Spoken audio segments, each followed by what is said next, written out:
Hello and welcome everybody to the Anuga Horizon, the session, The Internet of Food. Today we are talking about the Internet of Food, the connectivity in the food supply chain, where we are talking about new technologies and new innovations in the context of food. My name is Fabio Ziemsen. I'm partner at Syntenes, a growth capital fund investing into food startups. And I'm very happy to have 4 speakers today with me. We are talking about new platforms when it comes to content, but also new infrastructures. The first speaker will be Maurice Boyskens and Stefan Lüger from Gurkel. Welcome, you both. So, with you today, I'm talking about why the topic of online delivery is such a hot topic. And please give us a short introduction of yourself and then let us know what Gurkel 80 is all about. Thank you very much. Great, thank you very much for having us today. My name is Maurice Boyskens. I'm CEO for Gurkel.at here in Austria.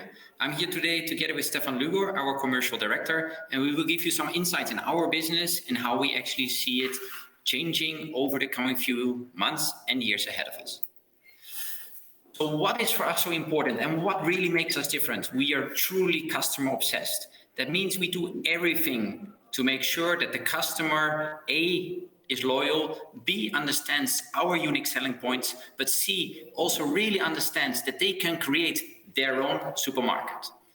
What does that concretely mean? Here in gray, you see the traditional supermarkets. I go to a store, I select the goods, I stand in line, pay, and go home, the traditional supermarket world.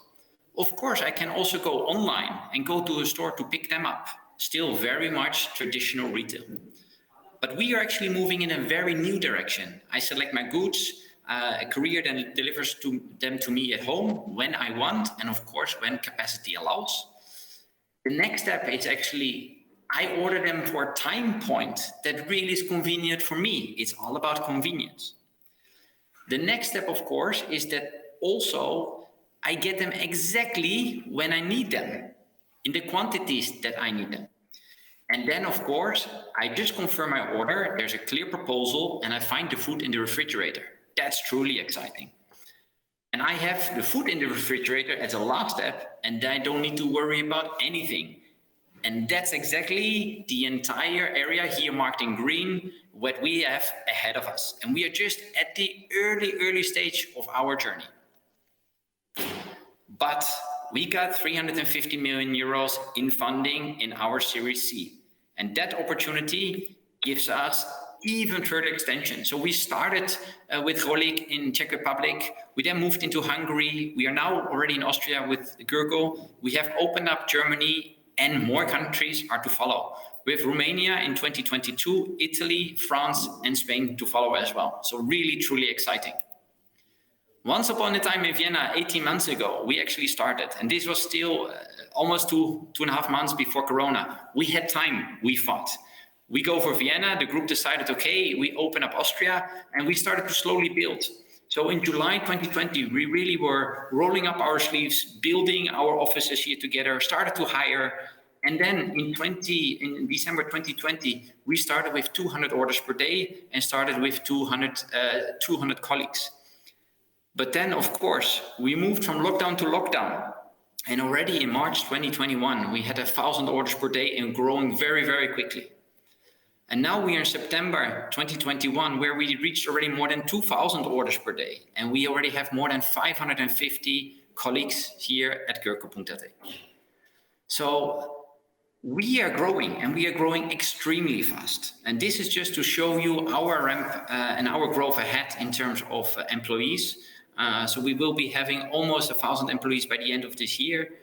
We will then continue to grow over 2022 and 23, and we will aim and target to have around 2,500 to 3,000 employees in 2024.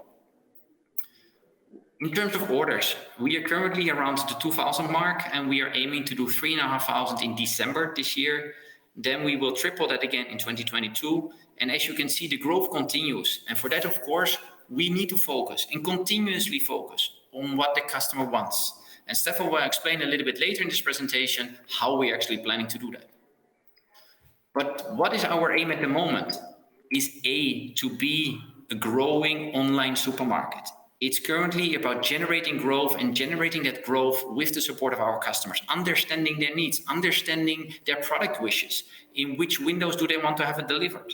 And this is all about service and personalized service.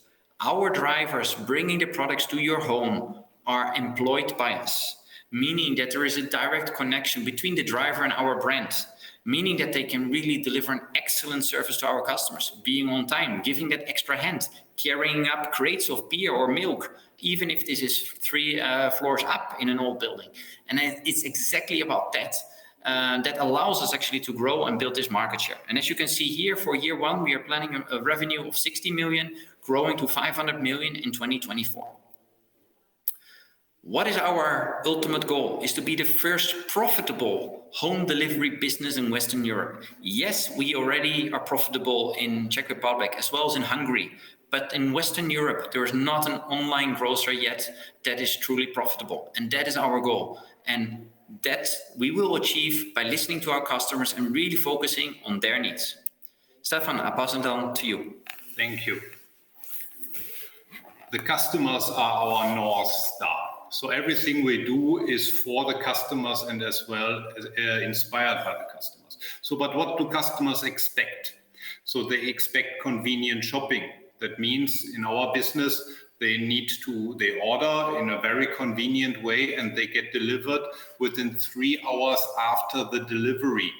And this is out of a product range of more than 10,000 SKUs, which is absolutely unique.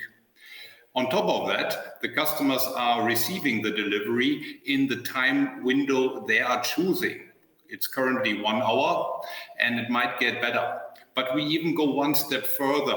We are building boxes in Vienna and to very popular points where the customers can order into the boxes. These are Gurkal boxes, we call them like that, and pick the goods out whenever they will come close to these boxes. What is very important, of course, is the product availability. So it's not like the normal brick and mortar supermarket, because our products need to be 7 days, 24 hours available. The customer all the time needs to be able to order what he wants for the delivery window he selects. The assortment, the customer-driven range, is something which completely differentiates us from the brick and mortar market, because we have not a traditional way of assortment building, of category management. We have another way of category management.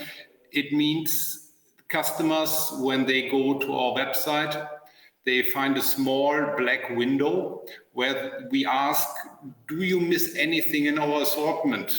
Is there any product you would like to have? And then the customer is writing there whatever, something what he might found in his vacation, some great olive oil, whatever. And then the customer is getting feedback directly from me within 3 days that we are taking care of that. After that, the category managers will do everything to get the product into our store as long as it makes sense. The feedback from the customer is just inspiring. They do not even expect an answer, and they are not used that somebody is taking care about the assortment wishes, and it's absolutely an astonishing experience and a new way of category management. But very important here is as well that we are not overpriced, and we are not. So the products, 30% of our range is matched against the prices of the brick and mortar competitors. So the customers can be sure that all the shelf prices they find at the supermarkets are exactly the same we are offering at Gurkal. But even more, we are even able to match the promotional prices, because we are an experienced buyer team and we know the conditions of the market and we ask for that.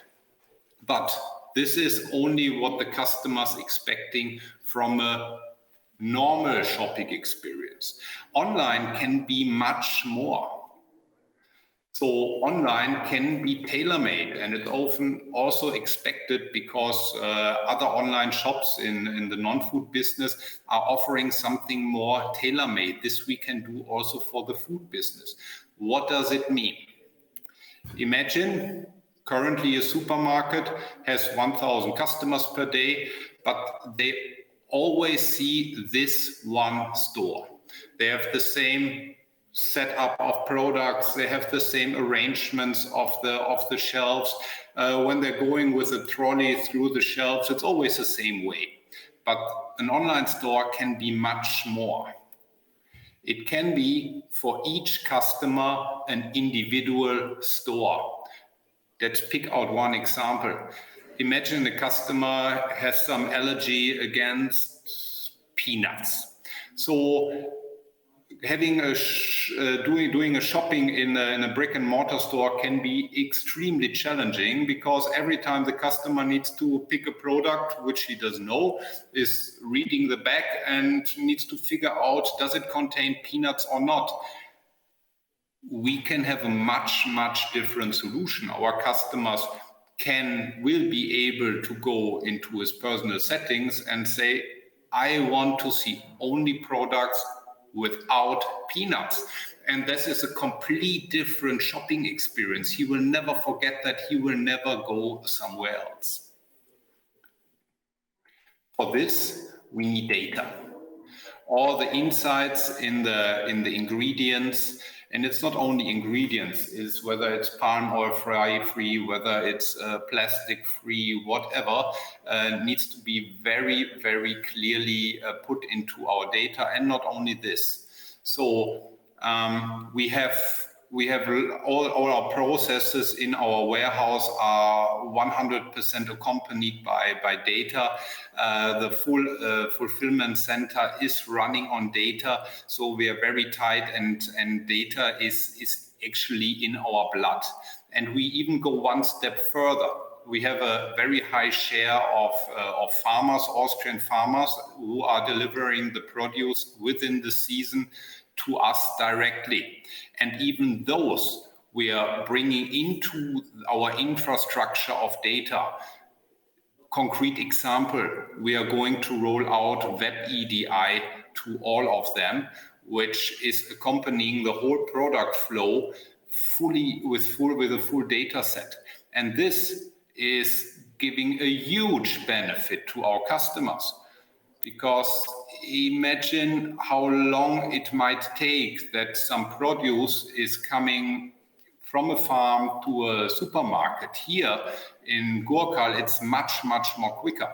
The farmers get the order in real time. He's preparing that, and within 2 hours, we're picking it up even from his place. We have our own trucks going around and picking up the produce at the customers. Then it will be very quickly in our fulfillment center. There is nothing in between. There is very lean processes or manipulation. There the products will get picked, and within 7 hours the customers can have it on their plate.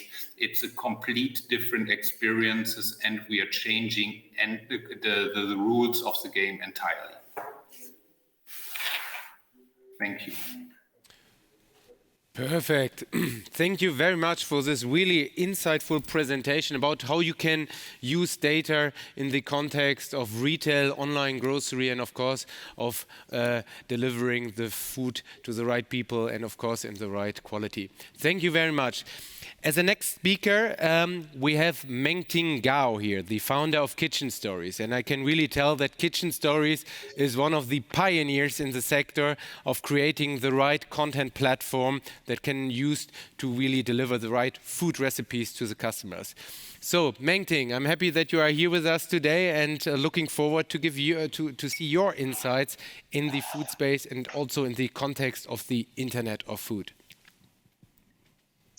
Yes, hi Fabio, and thank you for having me here as well. I'm happy to give a little bit of an insight into Kitchen Stories, what we're about, and also one of the challenges that we're tackling when it comes to food in the future and how we'll cook and especially also use recipes in the future. Yeah, so let's dive right into it. I am going to show you a little bit about what we find as people's cooking comfort zone and what that has to do with our business.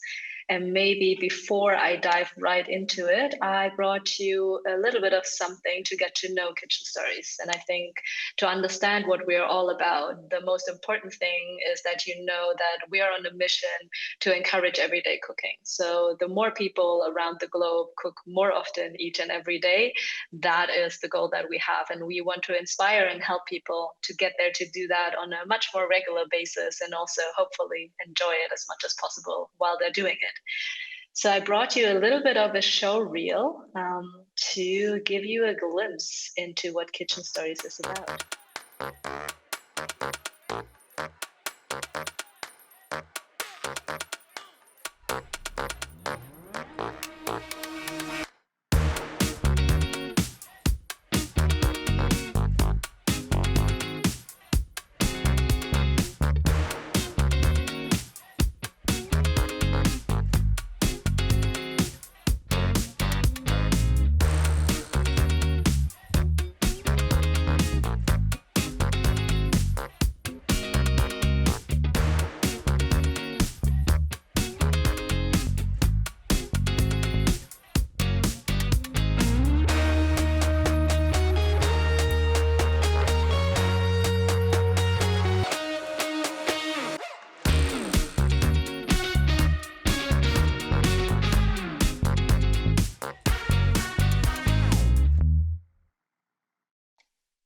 Yes, so there you go. You saw a little bit of what we are all about, and we produce amazing content. And today we are reaching more than 30 million users every month with Kitchen Stories across basically any kind of device that you could think of when you think about getting your cooking inspiration. So that ranges around mobile, your phone, iPad, of course, but also smart TVs or voice assistants. And lucky enough, the platforms do love us as our users do. And so we've won best apps across Apple and Google, also on both platforms, the design awards. And we also had the honor to have Apple chef Tim Cook visit us personally and to have a little bit of a chat with him about how these things will develop in the future. And now, if you see it for the first time, you might wonder what makes this special, because there are probably hundreds, millions of other cooking applications out there that do very similar things. But for us, it's really the combination of three things that makes us different and sets us apart from what others are doing. And first of all, what is super important to us is the relevancy of the content that we're producing. So you're not likely to just cook something crazy new on a Tuesday night. And we want to take care of the fact that recipes are really every day. So you've got 5 ingredient dinners that you can try out super easily and have a great success with it. And all of that is supported by very intuitive technology. So for us, technology really is an enabler. We don't do things because features are fancy or they sound great. We really want to make sure that with little helpers throughout your devices, it's much easier for you to get into cooking and achieve a great result. And in addition to all of that, there is what we call our international community. Kitchen Stories is available worldwide. We have our core market in the German-speaking areas, but nonetheless, for us, food is something that people across the globe can engage and interact with, and they exchange about it. It forms meaningful connections. For us, it's about to find that true Italian recipe from the Italian Nana, but then also maybe a professional sushi chef from Japan to really teach you and show you how recipes can be done. And bringing all of this together, really forming this unique experience, that's why millions of users cook with Kitchen Stories. And today, a little bit talking maybe about the future and not necessarily about what is now. For us, a core question that we ask ourselves every day when we create content and we develop features is, how can we provide the answer to this question that basically each person is asking themselves on a very, very regular, if not on a daily basis, which is, what should I cook or basically eat today?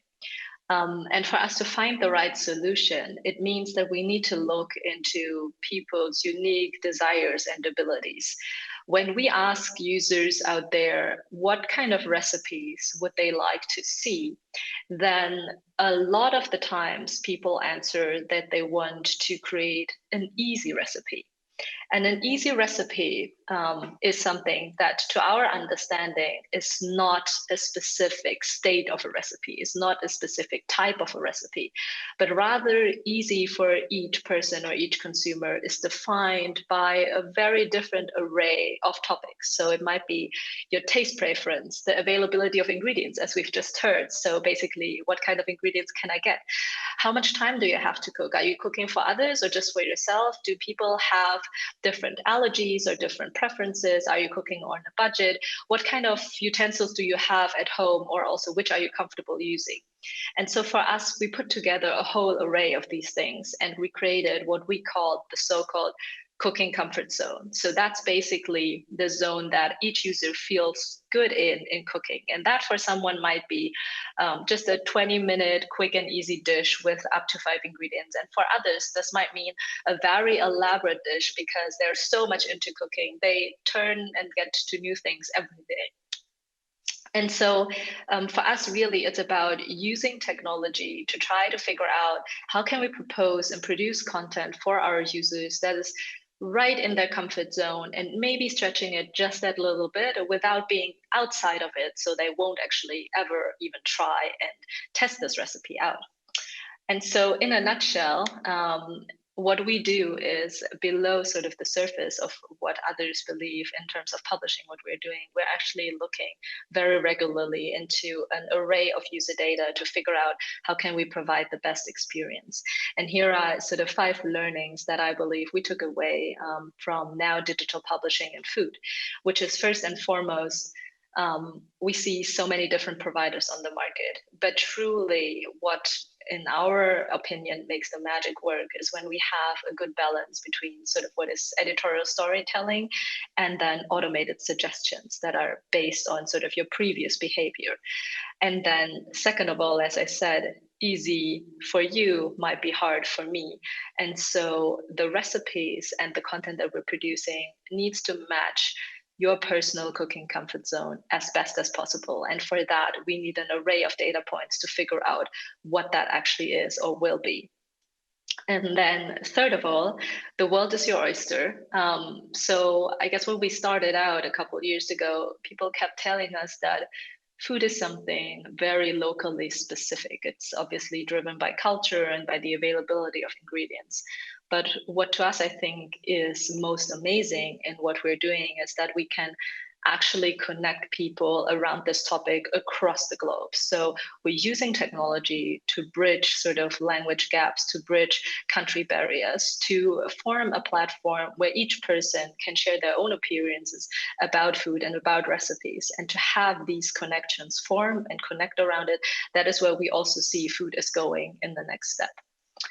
Then also on this journey, as you might have seen also in the show reel, of course, first of all, obviously we are a company that generates revenues as well. But in addition to that, also we believe that there are a lot of brands and partners out there who are looking for exactly the same consumers that we are actually looking at. And as long as we can work together authentically to create content that people would actually love and consume, we can totally move forward with that and get more people into cooking every day. And lastly, I think this is the part that is sort of most important to us.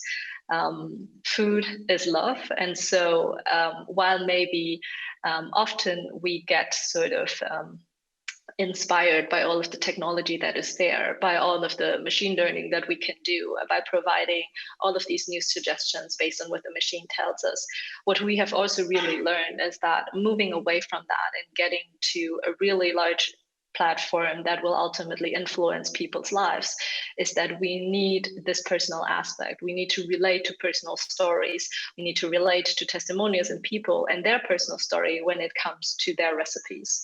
And so just simply betting on technology won't make the cut, but actually forming this bond between the two and finding the right way in between. That's what Kitchen Stories is here for. And I'm very happy to also discuss this with many others, as I believe you'll get a lot of inspiration from Anuga as well. And so, yeah, with that, I will close the Kitchen Stories presentation, and I'm looking forward to discussing more. Yeah, thank you very much, Mengting. This was really amazing to see in how many different forms you can use the content on Kitchen Stories to really create this food culture that we are living in. And I must really say I've seen what you have done over the past years, and I'm really happy to see that Kitchen Stories is becoming such a big platform addressing 30 million people. So really congratulations to this. And I'm also looking forward to discuss with you what kind of interfaces when it comes to data is relevant for you in the future, also in the context of the other presentators here today. So my next speaker is Emmanuel Palour, and he is also pretty much famous when it comes to food and the food development in the past years, coming from a food delivery platform, now starting a new adventure. Emmanuel, I'm very happy that we have you here today and that you are showing us what your new adventure is when it comes to 8Me. Welcome. Great. Yeah, thanks for having me. As you said, my name is Emmanuel, and I'm now working on 8Me, which is a robotic kitchen company. Formerly, I founded Foodora, where we had the mission to bring good food from the restaurants within cities to our customers. This, I think, worked quite well, but only within the city centers. With 8Me, we want to go one step ahead and actually deliver food directly to the customers, and not through a delivery system, but through our robots. So we're building a culinary ecosystem where we actually are cooking directly for the people anytime and anywhere. So this is quite important. Actually, the part everyone's craving. So we are quite a flexible platform. People can order what they like. And this is also really in our focus to providing a great food experience all the time, and not only a nice robot experience. But first of all, I want to quickly present you our robotic kitchen. This is actually a robotic cell based on 2 robotic arms, stainless steel cell, and 6 pots with all the ingredients in there. It's actually a big refrigerator, takes 8 square meters. We put lots of effort in trying to find a good design, which is very modular, so you can set it up into any space, just electricity and water needed, no construction, no ventilation. You just have to plug it in. You can get it to any door, set it up within 2 days, and you're good to run. And of course, with a robotic kitchen, you can be running 24/7, and everything is very hygienic compared to a normal kitchen, because there's no cook in there who might be coughing or anything. So our arms are always clean. We are focusing on a great variety of dishes. I will focus on a bit later. Everything is always freshly cooked. So the process in the end is that the customer orders from an iPad or a mobile app. They completely configure their food, and the robot would take the respective ingredients, cooks them in the pots, and then gives them to the customer. And the output is around 100 meals per hour.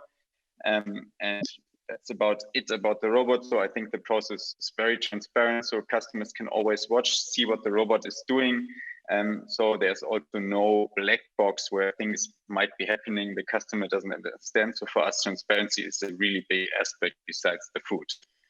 So a quick glimpse into our app. So customers can choose always between 6 to 8 different dishes. They completely can configure the food. So if you are on a sports diet, need more proteins, you can add more chicken. You have the full transparency on all the nutritional values.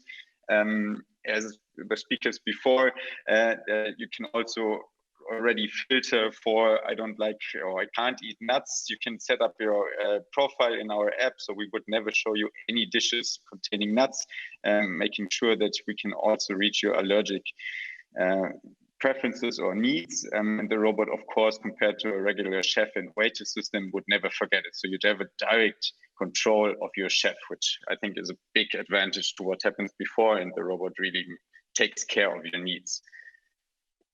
So about the food, I think this is really the most important thing. Looking at the robot is nice. Watching it cooking could be cool, but if the food is not really good, then in the end, none of our customers will ever come back.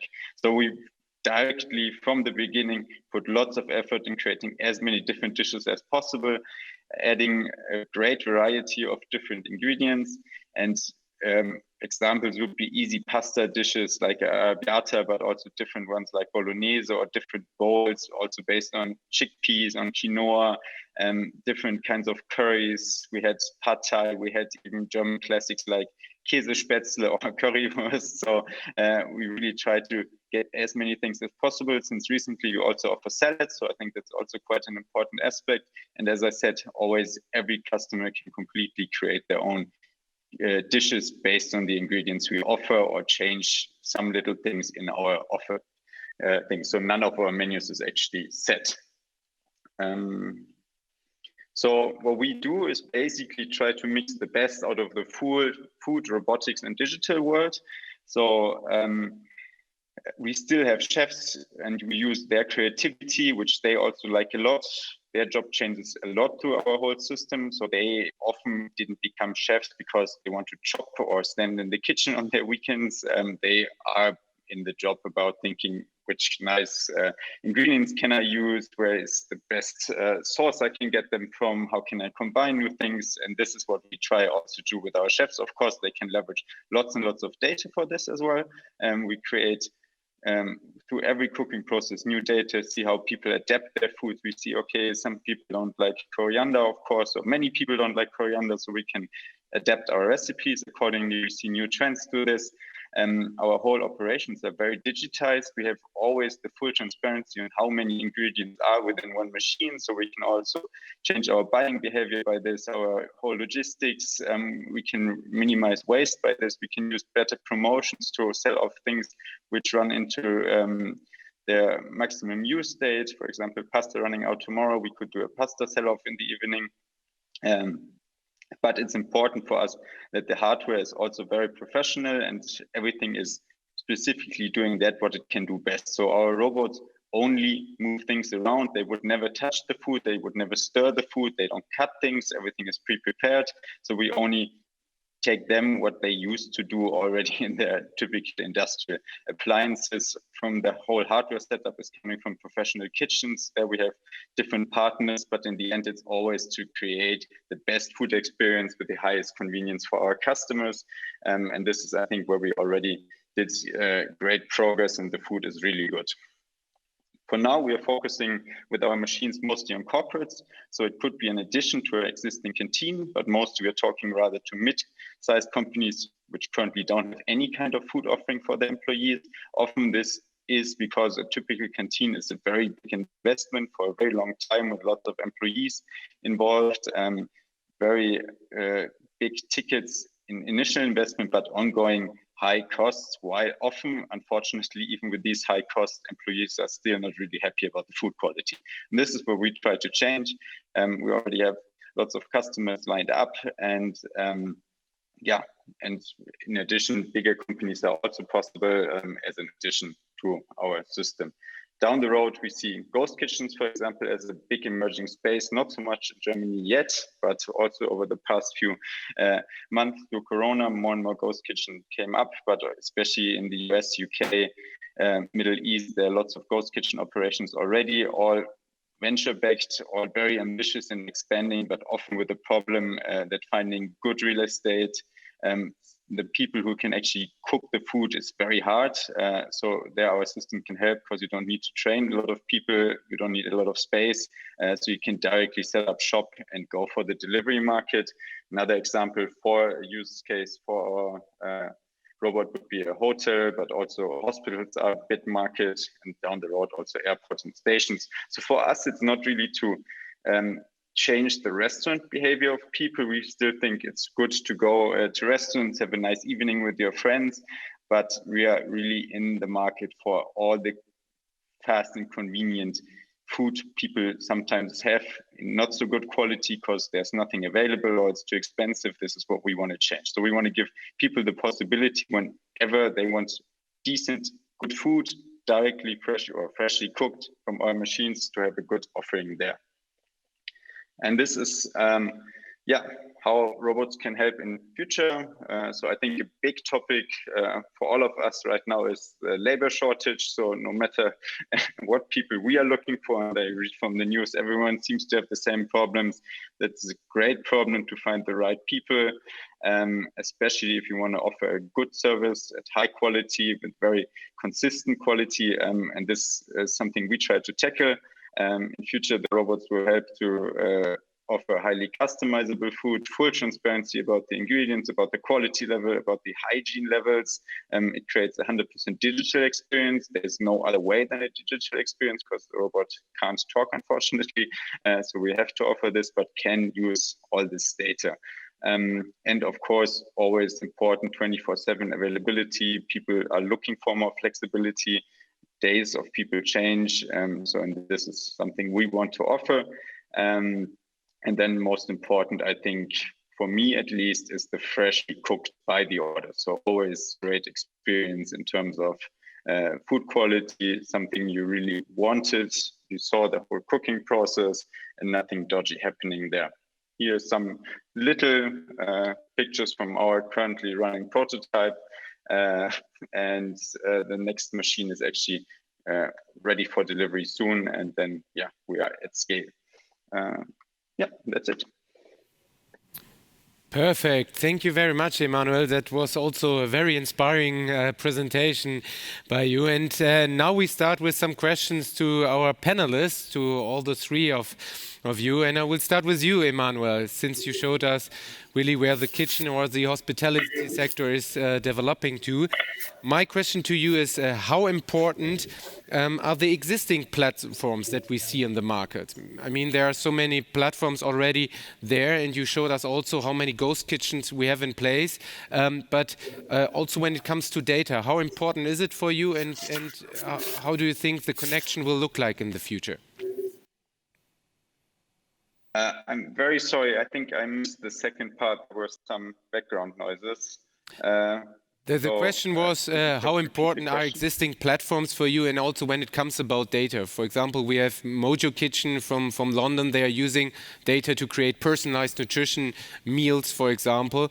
And for me, this is a question, how do you can really rely on existing platforms for your technology and, of course, for the approach to do everything with robots? So right now we are still more like a separated system, but of course our complete data infrastructure is as such that we can integrate easily to other platforms, also like a typical fitness app or something where you can track your nutritional values. We can get these back loops from the people. We can create new recipes based on the ordering behavior of the people. You can get easy feedback. Did you like the dish? Or all the cohort behavior, people ordering often the same dish and at some point they don't. So we can try to understand why did this happen, or people change their behavior perhaps over time from a more meat-heavy dietary to more vegan things. So this is something we can easily see and have much better tools than typical restaurants there, since we also know everything we sold is given out by the robot in exactly this quantity. So I think data is very, very much important for us for not only the food offering, but also the whole supply chain in the back. But you are not creating a data lake in the first place from the consumer data that you are becoming based on nutritional values. Is this something that you are looking in the next stage then? For now, we start with a quite open mindset towards all things, but we can see, of course, if we have, for example, at a given company, lots of profiles already setting themselves up as vegetarian, we, of course, change the whole system and we get from the companies, for example, a good information quality and what kind of nutritional values or kind of eaters they would expect from us. So our menu is already starting with a customized system from the start. Yeah, very, very cool. And how do you ensure traceability and transparency in your system? Is it also something that you are tackling, where the food is coming from, etc., that you create also an end-to-end tracking tool or traceability system?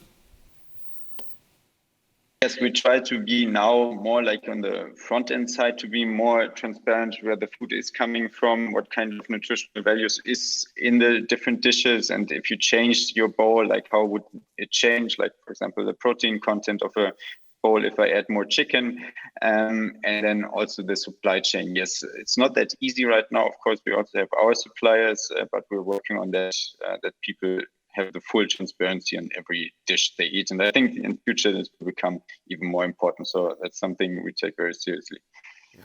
Perfect. Thank you very much, Emmanuel. Meng Ting, you showed us really what you can use content for in all the different colors, and this was really very inspiring. How important is for you the aspect of personalized nutrition? Because, I mean, you have all the data and you have so many customers already there, and you said that in your cooking comfort zone, it's really about to create a personal experience here. So is it also a topic that you are tackling in the near future? Well, we are tackling personalization for sure, and we are working on it sort of under the hood already for some time, and we will see more for the user in the future.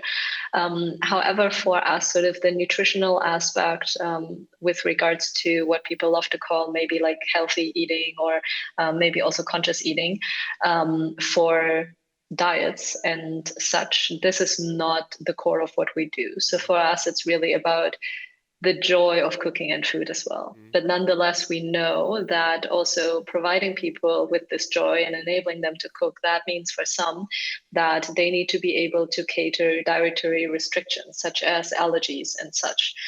So we're looking especially into that aspect, but we will never go down sort of the go lose weight and these kind of things down the line. That is not our business. We do believe there is a lot of people in the health and nutrition industry, and we are happy to partner up with such companies as well. But probably others are much better at that than we are. So for us at the core, it's still about enjoying food and cooking food to enjoy and serve people that you love. And when you are at the Kitchen Stories platform, you see millions of recipes, and it was always a challenge over the past years how can really get the right connect to also provide this kind of dishes to the customers. Is it working together with online grocery companies and also food processing companies? Can you give us an idea how this has developed over the past years, and where are we now and what is coming next? Mm-hmm. Yeah, so I mean, for us, I think a core of the success factor is really how to create these recipes. And so from the very beginning to now, I think we added more and more data to the process.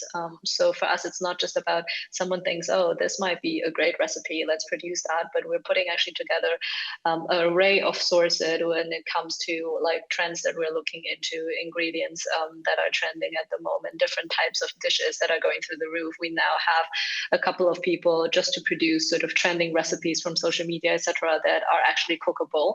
And so the whole factor of creating the recipe, I think that to us is a very critical success factor. And now, of course, we're also looking down the line, right? So we have something that's called the cooking journey that each person goes through, and specific points in there are obviously also the procurement of the ingredients. So how can they make sure that they get to cook this recipe now? And what we can see is people decide within 6 hours, basically, from I want to cook this to, okay, I'm actually there cooking it. And so this very fast and quick delivery is obviously something that we look into. I think now with providers, and we are partnering up with Flink on this in our first initial try at the moment, we have seen that now with this immediate delivery, the behavior might change where it's available.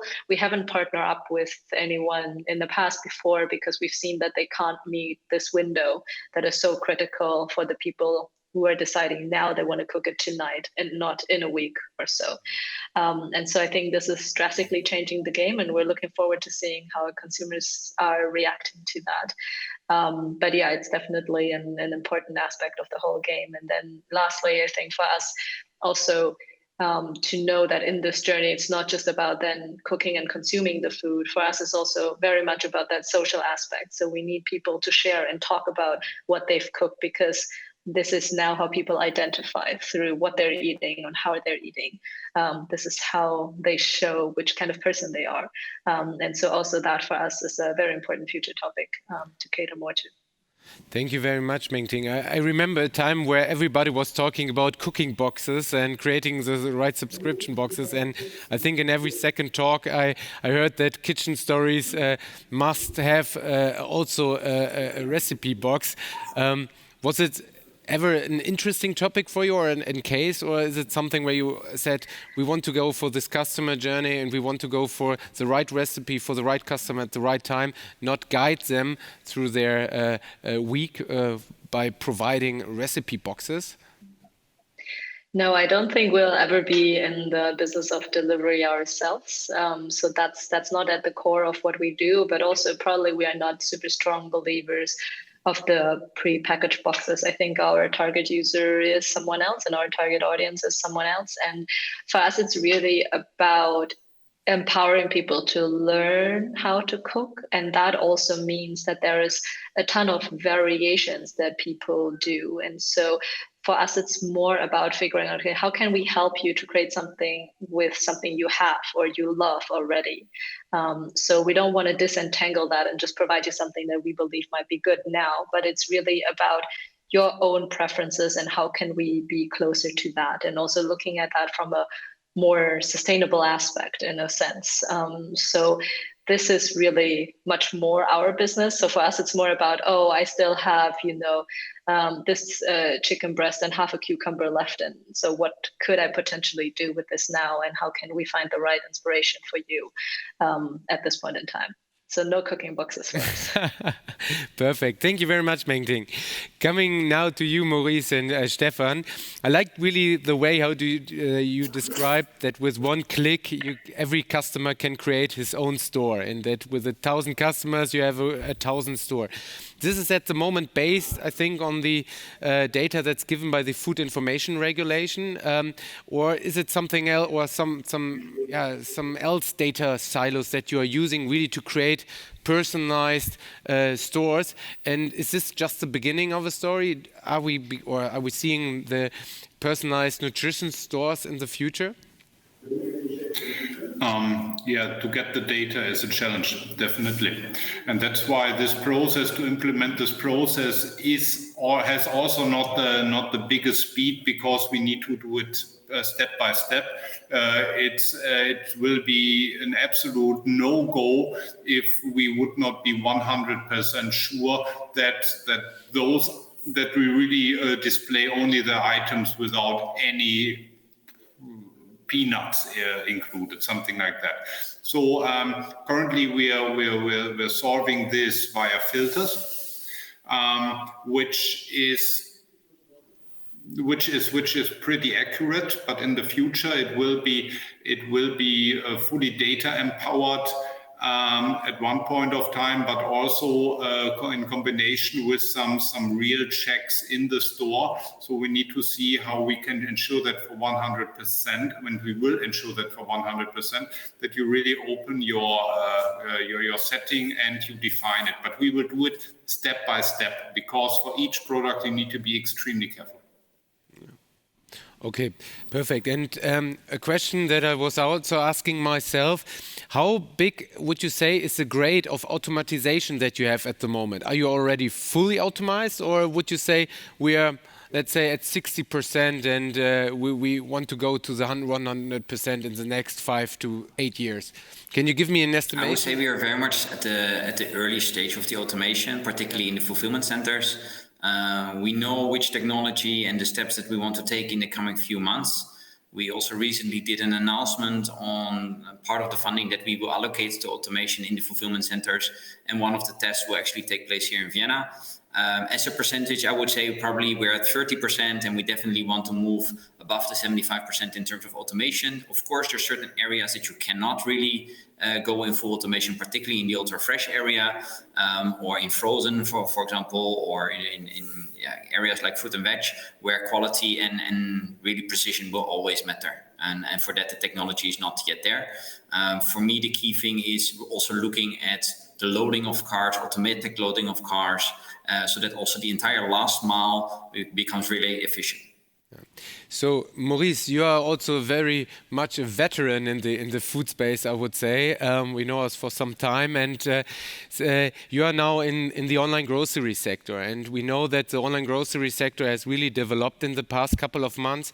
How do you ensure that the rise of customers is also in the same way in the post-Corona time as it is as it was in the Corona time? I mean, the key thing for me is we started already before Corona. This company was not founded in the Corona time. The key thing, of course, is to make it sustainable. And sustainability comes from delivering really an outstanding customer service and journey. And as Stefan was saying, on one hand, that's a personalized store. Good, yes, we great assortment with filters so that it's really your store. Then it's, of course, the next step where you then really build in this convenience element. And the convenience element also in a market like Austria is very much appreciated, where people actually say, okay, I never had the opportunity actually to order my entire weekly grocery shopping within 3 hours. And this really changed the entire landscape. Then the second part is, of course, is then also really this personalized service. Yeah, there's many companies out there that deliver to your front door, but there are not many that actually really make this a personalized service. Remember your name, have the good morning, can I help you with something else? And at the same time, it's crucial for us also to look at the sustainability, the impact. That means in our case, we bring everything that is deposit, so glass bottles or plastic, carton, we all bring this back. This is one important part. We also deliver these goods in reusable bags, which we have launched a few weeks ago. And I think this is what it has to contain. It has to really be sustainable growth on one hand. On the other hand, we have to continuously adapt to our customer needs. Okay, perfect. Thank you very much, Maurice. For my last question, I have a question for all of you, since we are talking about the Internet of Food, the connectivity between the different elements in the food system. We are talking about the development to a network. My question to every one of you is, what do you think is the most impactful technology that we see in the next couple of years that will have a tremendous impact on the food sector and also will help us to develop a really efficient system that helps us to really give food to all the 9.8 billion people that we expect to have in 2050? So who wants to start?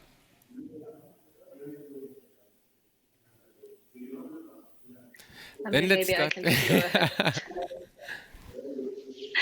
And not that I have a clear vision or a clear answer to this, but I do think from at least what we can see with Kitchen Stories and the users, as well as sort of like more from an investor's point of view, I guess, is that we have, I think, just begun with everything that is meat and dairy and things in terms of substitutions.